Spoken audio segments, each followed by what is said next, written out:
Hello and welcome. No doubt, when looking to invest in a used car, you should always get it through inspection by your reliable mechanic. However, this step still costs money. If you bring him or her 100 cars, it's 100 times your money. So you need to be absolutely convinced the car is worth it. In here, you'll find everything you'll need to build up a strong case file around any car. In summary, when inspecting a car, probe the exterior condition, whether it's body, paint or tire wear. Examining the engine might seem hard, but there's multiple easy clues, whether it's obvious engine quakes, weird noises, smells or smoke. The interior condition is probably the easiest part there because it's bad if it's usually mostly worn and dirty. Some clues may also reveal crash and repair cases. We'll explore them clues a little bit later. To wrap up, take it for a test drive. It's the only mean of communication for the car to express herself. And finally, check the mileage. It's the moment you're most familiar with the car. In the event the deal is too good to be true, the car may happen to be stolen and cloned. There may be ways we can figure it out. We'll look into these ways a little bit later. So 6 steps easier than what they look like, and here's how we tackle them. First, exterior condition. It's always good habit to be aware of the most common issues found on the car you're looking at. Here are most common issues related to the exterior as well as mechanical components. Okay, so let's start with paint job. You're looking for inconsistency in the paint job. Panels that seems to be lighter or stronger in color than the rest of the car. Usually you need the sun to be shining bright in order to reflect and for you to kind of see how the light plays on the paint. If a door or any panel has been repainted, you'll be able to notice a contrast with the rest of the car. It's almost impossible to match paint perfectly, not while trying to make money at the same time, especially when you take into consideration how the sun fades out the paint over time. Brand new paint in contrast with old body panels, there will be a difference. Next is body condition. As always, this should be the most obvious part. When you're walking around the car, look for any dings, broken parts, scratches, rust, inconsistent alignment in between the hood, panels, bumpers and doors.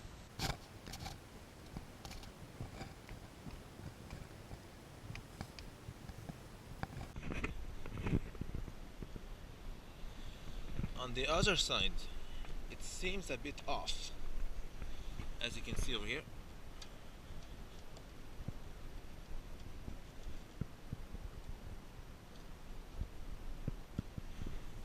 Wheels and tires. First of all, make sure all 4 tires are the same size, make and model. Then take a penny, insert it in between the tire tread. It will give you a rough estimation. Finally, check the rims for scratches, pothole damage and faded paint. You can see that this side of the tire is good, but the other side is very dangerous and probably illegal as well.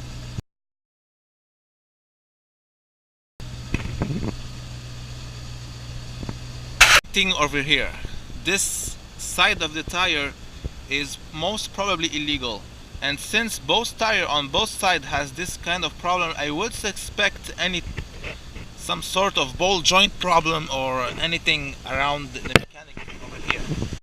Behind each wheel you'll find mechanical components. Most of the time it's not so easy to take a look at.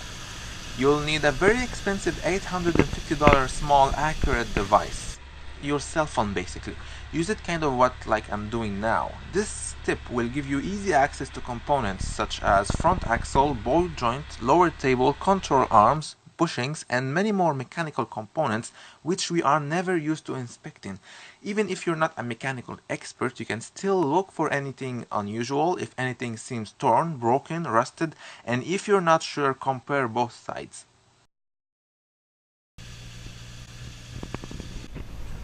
Same thing in the back. There is close to no tire tread on this tire.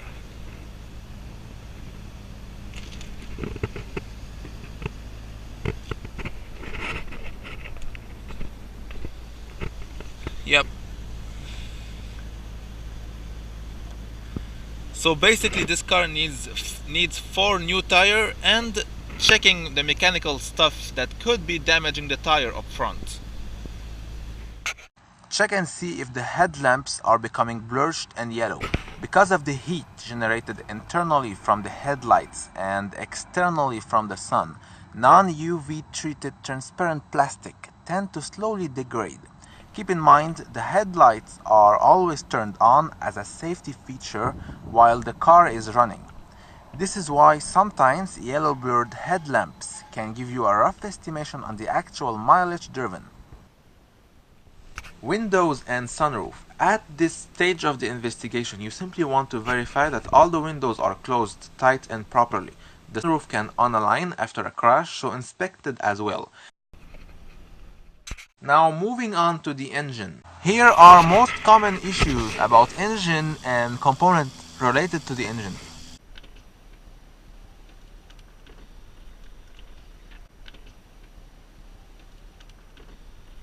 Okay, so before even starting the car up, inspect the engine oil.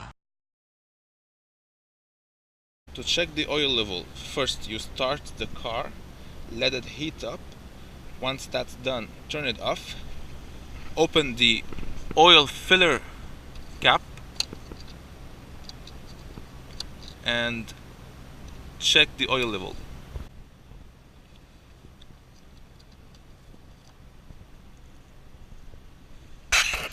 You are looking for 4 things. Is there any oil? Obviously, no oil means God knows if the engine is still in good order. Now, does it look like oily oil? If it feels and smells like anything else but usual oil, the engine most probably have some expensive issues. The sad part is the recent engine, especially on expensive cars, are not coming with dipsticks anymore. Anyway, moving on. Is there missing any oil? If yes, it's common for all engines to lose a little bit of oil over time, so no worries, as long as it's not under the minimum mark. Finally, the dark or brighter. Basically, the darker it is, the sooner it's gonna need an oil change. Here the oil level seems fine and the color indicates at least half-life of oil. Next, start the engine up and listen. Ideally, a cold start is the best way for checking an engine. If it's too rough, you know it's usually packing a big load of mileage.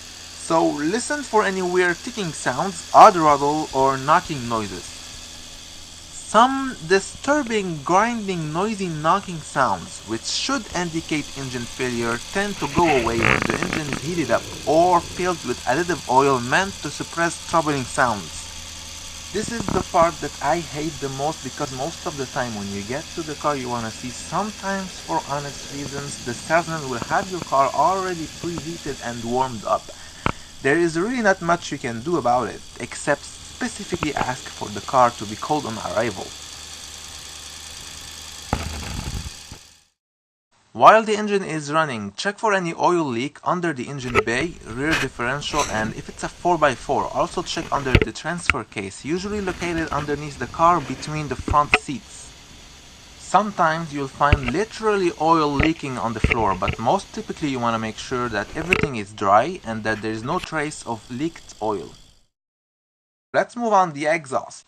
Ask someone to rev up the engine a little bit so you can check the colored gas coming out of the exhaust. Is there any oil as well?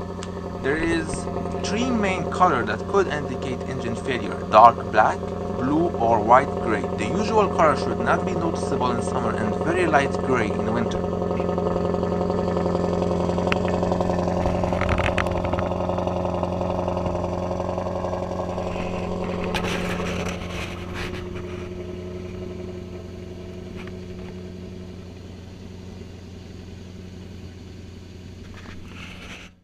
Moving on, engine bay inspection. After letting the engine heat up, it is the perfect time to inspect the engine bay.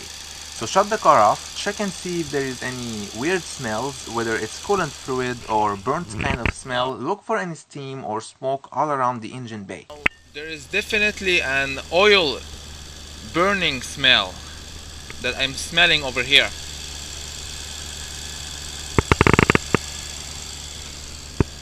It could be that the last time they did an oil change, They spilled a bit of oil around the engine, which is now burning, basically.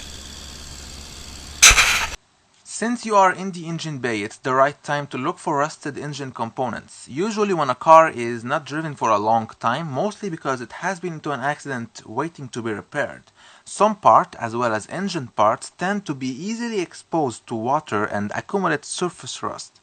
Either way, look around for rusted engine part as well as rusted frame and engine bay panels. So first of all, over here, we have a misplaced plastic which is losing a bolt, and there is broken stuff underneath. So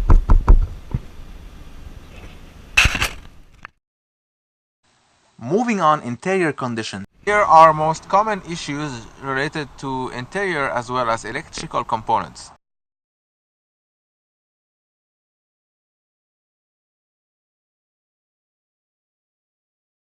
Okay, so look for any interior wear mark. Less mileage means more value. When people run out of honesty, they become horrible. They decrease mileage without ever restoring life to the car, which is a major problem, and is, in my opinion, why a lot of cars that we expect to be reliable appear unreliable. When you buy a used car showing 20,000 kilometers and you are supposed to replace your transmission oil at 100,000 kilometers, you are not aware the real genuine mileage you bought the car is actually 120,000 kilometers.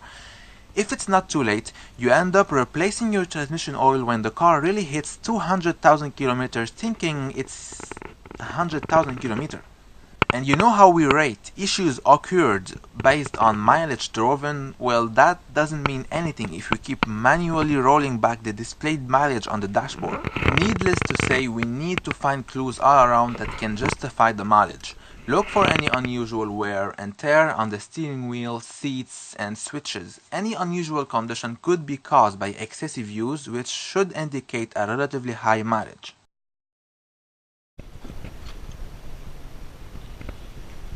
the inside of this car seems, this orange color do attract a lot of dirt because it's very dirty.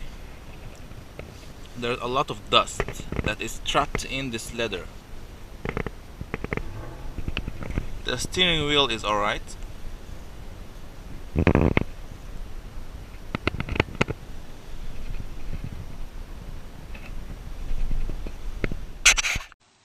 We talked earlier about clues indicating a crash and repair case. It's mainly the seatbelt mixed with black mechanic kind of dirt. When a car gets into the hands of a cheap money-making mechanic, you'll most probably find mechanic dirt all around the interior.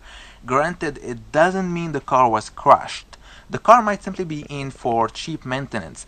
A crash and repair case is most usually given away by the seatbelts.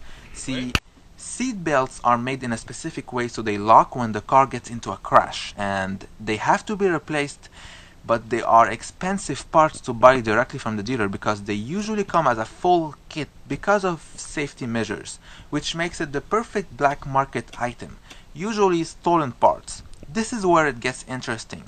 Parts on the black market aren't handled with all due care and attention. Once they have been removed from stolen cars, they are basically thrown away, waiting for customers. Meanwhile, those parts accumulate dirt, rust, and all kind of nasty stuff. The weird part is that nobody bothers cleaning them up. That is the best explanation I was able to come up with after witnessing numerous recent cars with seat belts in terrible state. In this case, the seat belts are crystal clean, all good. Okay, so this seat belt is locked. Oh no, alright. It was locked for a reason, but now it's alright. Now, all windows and sunroof. Make sure all windows are working properly, open them up and close them down. Don't forget to check if windshield wipers show any malfunction. You really don't want to find out the hard way in the middle of the highway when it's pouring rain. Now is the time to take it for a test drive. I would suggest to drive it in city roads until it heats up and then take it on the highway. Make sure the radio is turned off and ask the salesman to remain quiet so you can focus on the car. After going through that smart chart thoroughly, you really should begin to have an idea on the actual mileage of the car, so check it out at the very end of your investigation. If the shown number makes you uncomfortable, walk away or try and get the best deal as fairly as possible. Also, don't forget to check and see if there is any cluster lights indicating needed maintenance. Cloned cars are usually kept within the same country they have been stolen in. Very bad people will manually replace the vehicle identification number of a stolen car with those of another genuine clean titled one. Here is the first location of the VIN number, and here is the second one. All cars of any make, year and model should have these two identification number. The problem is bad people have managed ways to take off those VIN numbers and glue some other fake ones. They look real, but they're fake. Therefore, the stolen car is now holding the identity of another car which probably someone somewhere is owning. Basically, cloning car this way means there will be 2 or more cars on the road with the same vehicle identification number. Check them out before signing anything or paying any deposit, especially if you feel the deal is way too good to be true.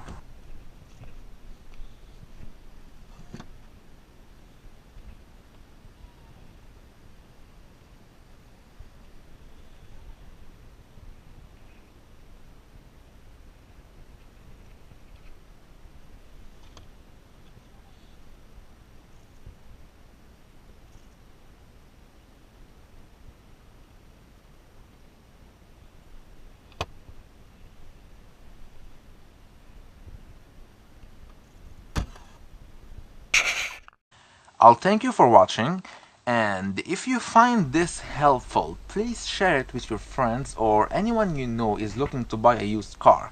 We really need to reach everyone all around the world. Yes, we do. Let's make sure no one ever gets scammed because they didn't know any better. And I hope you enjoyed, whether you're looking to buy or to be entertained by nice car footage. I suggest you subscribe and scroll through the channel. There are many things which discusses many cars. Thank you, take care, and goodbye.